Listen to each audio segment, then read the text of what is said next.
the papaya.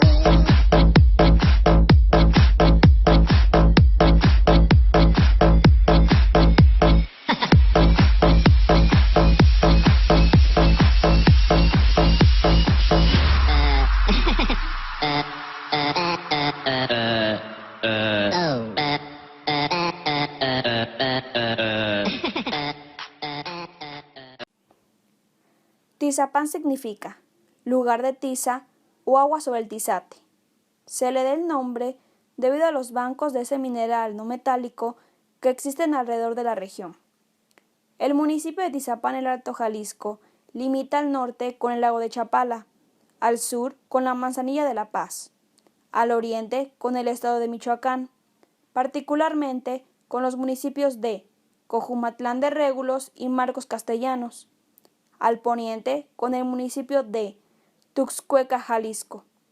Su extensión geográfica es de 273.32 kilómetros cuadrados, con una población aproximadamente de 36,000 habitantes, lo que arroja una densidad de 150 habitantes por kilómetro cuadrado. Ahora nos centraremos en la Hacienda San Francisco.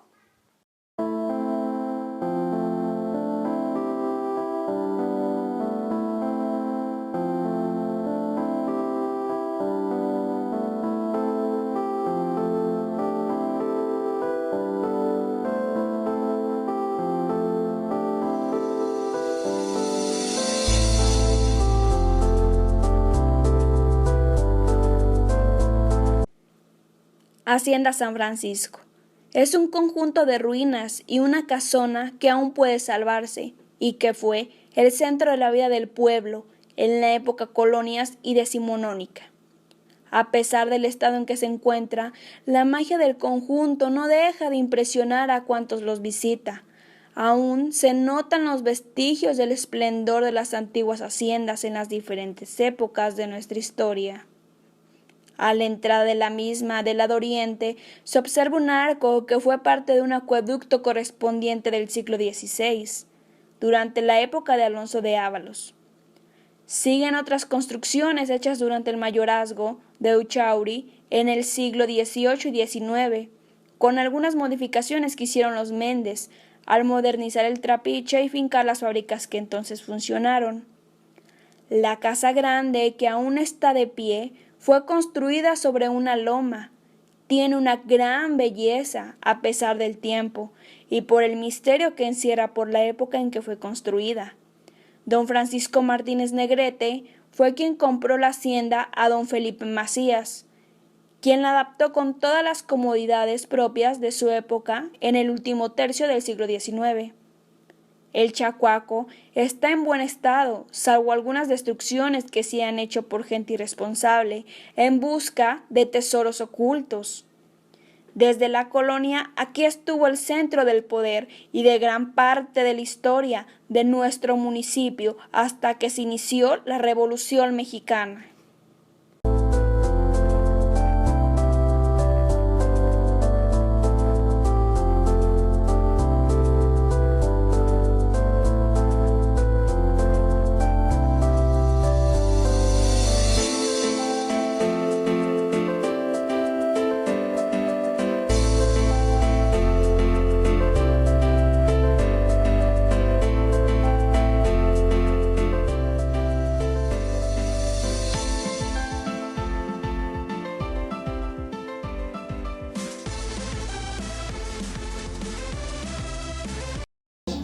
Mi nombre es Francisco Martínez Guerra, soy el cronista municipal.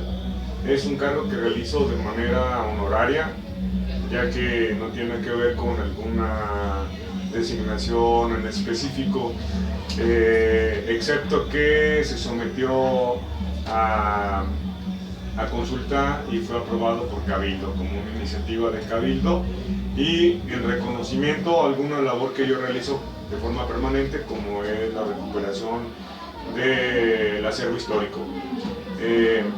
Soy licenciado en Ciencias de la Comunicación por el ITESO, trabajo en el Centro de Estudios de Bachillerato de Tizapán el Alto, y pues hasta el momento Mi labor ha consistido en atender personas que buscan datos de la población, en atender también a algunas encomiendas en específico, ya sea de escuelas o del propio ayuntamiento, y asistir también a las reuniones regionales de la Asociación de Cronistas del Estado de Jalisco.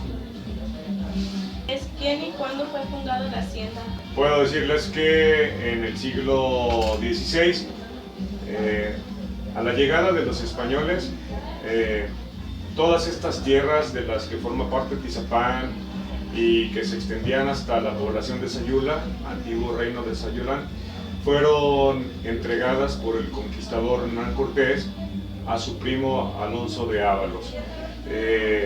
Esta primera encomienda pues le dio territorios que de inicio no fueron muy apreciados por el propio conquistador, como así lo fue por ejemplo la región del sur de Jalisco, que prefirió guardarse para sí a través de otro de sus allegados principales. En ese entonces, como era un vasto territorio y normalmente pues no fue interés del propio Alonso de Ábalos conservarlo, la gran propiedad se fragmenta, de tal manera que lo que ahora se conoce como Hacienda de San Francisco pasó a ser por compra propiedad de la familia Echauri, y los Echauri durante 3 generaciones estuvieron a cargo de una hacienda que fue altamente rentable, altamente productiva, pero que en su última generación recayó una de las hijas, la señorita Echauri, que no tuvo descendencia, no se había casado. Y entonces ese es el origen de la hacienda, brevemente. ¿Por qué recibe el nombre de San Francisco la hacienda? Bueno, como la evangelización propiamente la hicieron franciscanos, pues aquí todo era franciscano. Fue de hecho donde ahora está sentado el templo. Antiguamente fue una capilla franciscana con todas las características de algunas de las más rústicas que hoy podemos ver, por ejemplo, en Michoacán. Pues aquí era una construcción sencilla, similar. Y esa construcción también era parte de un hospital de Indias, así se le llamaba, o hospital de indios, y entonces todo era bautizado con el nombre de San Francisco. De hecho, pues digo, de esto no hay un documento, pero debió haber sido a sugerencia de los propios evangelizadores franciscanos que se le otorgara ese nombre. La Guerra de Independencia. Tizapán, el Alto Jalisco, tuvo una activa participación en la Guerra de Independencia, colmado el sufrimiento ocasionado por la oligarquía española. Solamente faltaba que algún valiente diese la señal para liberarse de aquella opresión que resultaba grotesca en el siglo de las luces. De pronto surgen 2 guerrilleros que movieron todas aquellas voluntades ansiosas de libertad, Encarnación Rosas y José Santa Anna, quienes organizaron a los indios de la región del sur del lago de Chapala y secundaron al señor cura de Ocotlán, don Marcos Castellanos, en su lucha por la libertad. Durante más de 4 años que duró el sitio de la isla de Mezcala, los habitantes de Tizapán estuvieron ayudando con alimentos, armas, municiones y ropa a los heroicos defensores de la isla, quienes solamente el hambre y la peste lograron doblegar, y sin rendirse firmaron un armisticio. Cabe señalar que del capitán realista don José de la Cruz, el subalterno Ángel Linares invadió Tizapán y destruyó todo cuanto había en él, asesinando sin piedad a cuantas gentes se cruzaron en su camino, hasta que diezmó a la población. Unas cuantas familias lograron escapar de la cruel matanza y se refugiaron en algunos ranchos próximos a la Sierra del Tigre. Meses después, el teniente Ángel Linares, que había recibido honores por su fechoría, era colgado en la plaza de Tizapán y su cadáver expuesto a la burla de las pocas gentes que quedaron. Un letrero decía así: donde mató, murió. Una vez consumada la Guerra de Independencia, La vida de Tizapán siguió su vida normal. Las familias que habían huido volvieron a establecerse en su lugar de origen, y aunque ya independientes seguían sometidos al poderío, ya diezmado de la familia Echauri, cuyas propiedades permanecieron sin daño alguno en la espantosa guerra de independencia, en razón de ser descendientes de españoles. A la muerte de doña Gertrudis Echauri en 1853, el poderío concentrado en la hacienda de San Francisco pasó a manos de don Felipe Macías, uno de los herederos de la señora Echauri, quien solamente permaneció pocos años en Tizapán, debido a que pasada la guerra de independencia surgieron gavillas de ladrones que asolaban en las poblaciones y sobre todo las haciendas. Al pasar por varios dueños, lo que quedó de la hacienda San Francisco fue cosa común, hasta la llegada de la familia Méndez durante el Porfiriato, quien por instrucciones del presidente de la República debían mantener la paz a sangre y fuego, por medio de los guardias blancas. Puede decirse que si hubo tal paz fue causa de la pérdida total de la libertad, pues si los mexicanos habían salido del sometimiento de los españoles, habían caído nuevamente en otra clase de esclavitud, pues los peones acasillados no eran otra cosa sino esclavos de los señores hacendados. Ahí en la hacienda, ¿cuál fue el propósito de los túneles? Y alrededor de los túneles de la hacienda hay muchas leyendas y el imaginario popular se vuelca. Ciertamente sí son unos túneles, pero no llevan a ninguna parte. Esos túneles formaban parte de un sistema muy complejo, hidráulico, que requiere toda instalación o todo ingenio azucarero.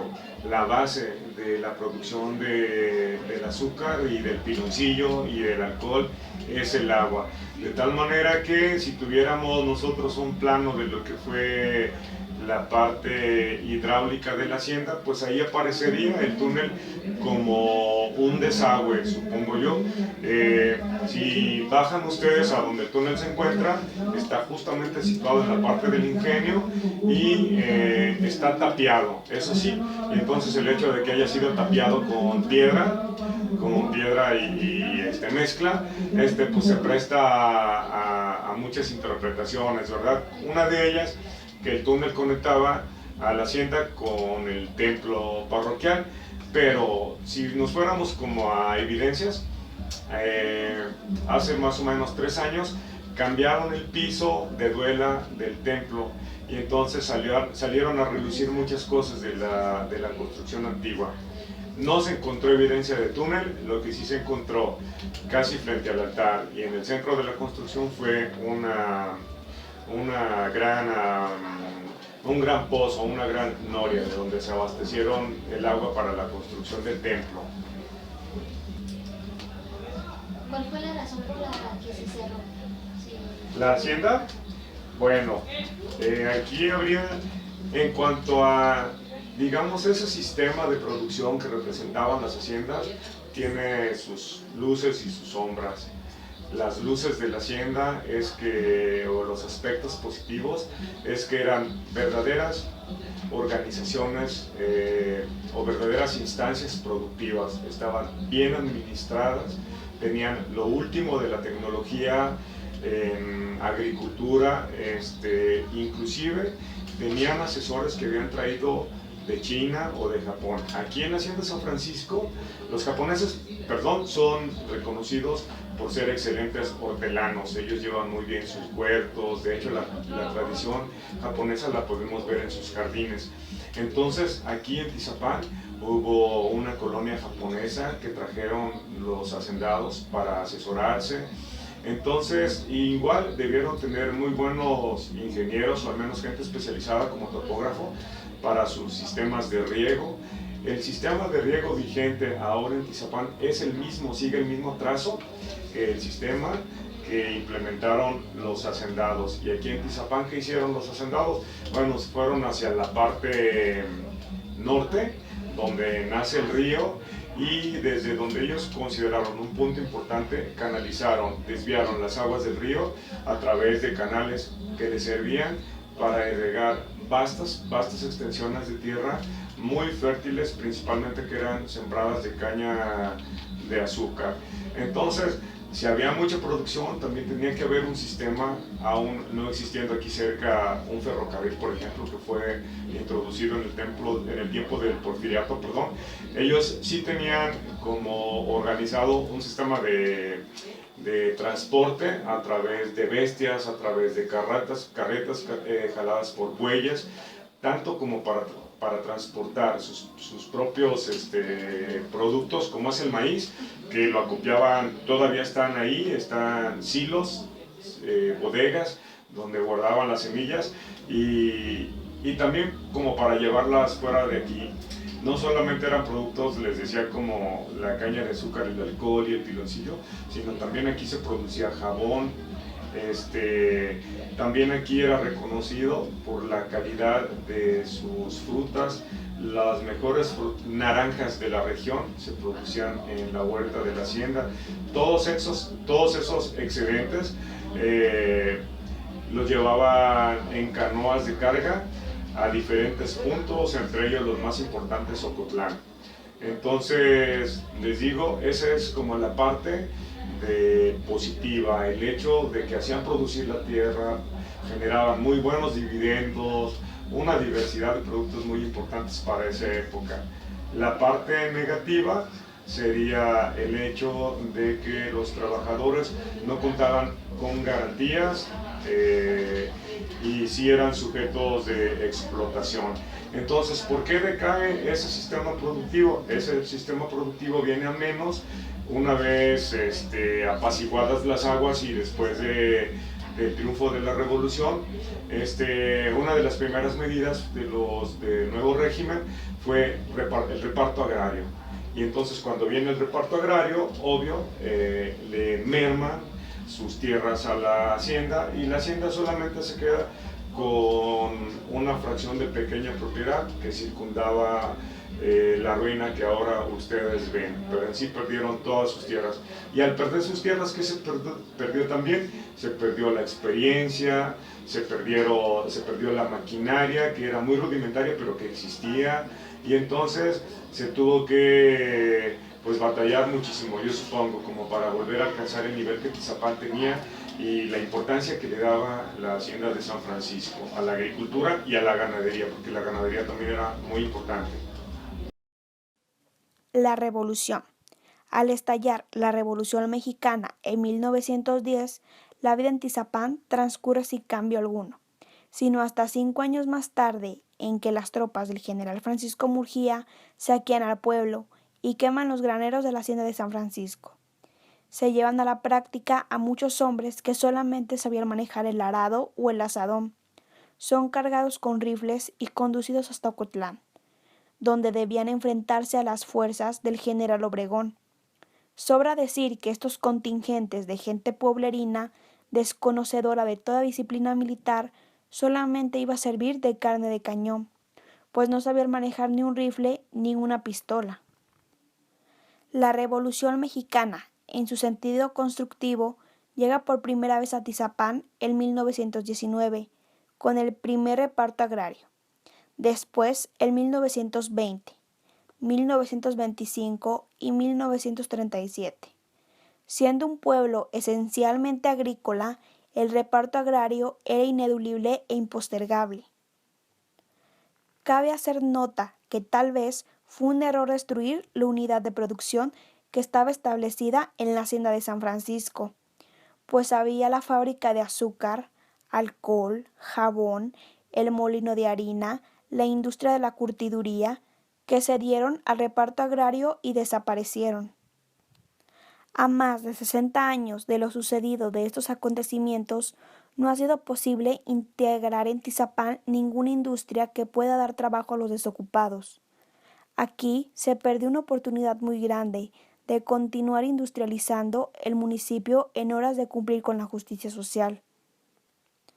El siglo XX ha constituido una serie de logros para Tizapán en materia educativa, pues se encuentran cubiertas sus necesidades en todos los grupos, desde preprimaria hasta educación media superior. Si a principios del siglo era una sociedad agraria y rural, a finales del mismo sigue siendo una sociedad agraria y de servicios, pero sin pasar por la industrialización que tan necesaria se hace para completar el desarrollo integral de esta sociedad mitad rural, mitad citadina. El principal aniversario que celebra Tizapán es el de la independencia y seguido por el de la Revolución Mexicana, sin menoscabo de otros que conmemoran las gestas heroicas de nuestro país. La tradición oral recupera como un ejemplo de la crueldad ejercida contra los trabajadores a un personaje que le llamaban el Tostado. No sé si ustedes saben, pero don Porfirio permitió a los hacendados que tuvieran como su propio ejército, ¿sí? Había como sus guardias particulares, y entonces de esas guardias particulares locales al servicio de los hacendados, uno de los jefes más tristemente célebres y recordados era este Tostado. ¿Y qué hacía el Tostado, por ejemplo? Cuando visitaba los campos de cultivo, azotar a quien encontraba platicando, azotar a quien se atrevía a caminar por alguno de los senderos exclusivos por los hacendados. De hecho, la hacienda estaba conectada con el centro de la población a través de una calzada. Hasta mediados de los años 60 del siglo pasado, la calzada San Francisco estaba llena de árboles frondosos enormes como cedros, álamos, y entonces era algo parecido en pequeño a esos paseos como el Paseo de la Reforma en México o el Paseo Chapultepec en Guadalajara, donde las clases altas pues salían a caminar. Entonces, era prohibido para cualquier simple mortal pasar por ahí. Si el Tostado lo encontraba, era porque así se lo permitía su rango, era seguros azotes para la gente. Dicen también que como había una coalición o un acuerdo entre algunos, no todos, algunos curas que llegaban aquí a Tizapán, al templo de San Francisco, y los hacendados, cuando alguien en secreto de confesión declaraba algún hurto, como por ejemplo de maíz o de frutas, de alguna manera se enteraban los hacendados, y entonces eso se le notificaba al Tostado e iban contra la gente para infundirle miedo. Esa es como una de las leyendas más presentes en la gente. Ahora ya no, porque ahora en este contexto de violencia, pues yo creo que eso que espantaba a la gente antiguamente ya no es nada ante las atrocidades que ahora presenciamos. Pero se decía que por las noches, a eso de la medianoche y hasta las 3 de la mañana, donde todo sucede, todo lo sobrenatural, se veía a un charro con las características del Tostado atravesar la población desde la hacienda hasta la plaza, dar unas cuantas vueltas, y la gente asegura haber escuchado aún el tropel. En tiempos de la cristiada, en los años 30, para resguardo de la población, algunos de los principales de nuestros abuelos y bisabuelos se ponían en las bocacalles, que no eran muchas, bocacalles que daban acceso al pueblo, a hacer guardias como para militar si llegaban algunos salteadores, por ejemplo. Y ellos aseguran, no una vez, haber visto a una figura como la del Tostado y haber tenido que agazaparse bajo las bancas de la plaza ante el estruendo de su caballo. Ya ve que actualmente la hacienda está como abandonada. ¿Qué recomendaría usted para que estuviera igual? Y para todas las haciendas y casonas rurales importantes en el estado de Jalisco hay una asociación, y la asociación lo que busca es el rescate de ese patrimonio, porque forma parte del patrimonio arquitectónico, histórico y cultural de los pueblos, el rescate, y se les da un financiamiento para que se conviertan, por ejemplo, en hostales, hoteles, y promover un turismo alternativo. Como ya murió uno de los últimos dueños y ahora no está muy claro en quién de los herederos quedará, creo que sería el momento propicio para que interesados, gente que pueda invertir, le diera un realce. Indiscutiblemente aunque no se hiciera nada, me refiero como a una nueva instalación, como un hotel o un centro recreativo, lo que sí se podría hacer es una labor de conservación y limpieza de las ruinas tal cual están, y mi sugerencia sería limpiar, hacer jardines ahí entre las ruinas y senderos interpretativos donde se diga, por ejemplo, aquí estuvo ubicada la molienda de caña, esto fue una troje donde se guardaba el maíz, esto era parte de las caballerizas. Entonces, lo más urgente, así rapidísimo, es hacer un levantamiento con lo que se cuenta y esas áreas específicamente que estaban destinadas, y favorecer un poco su conservación.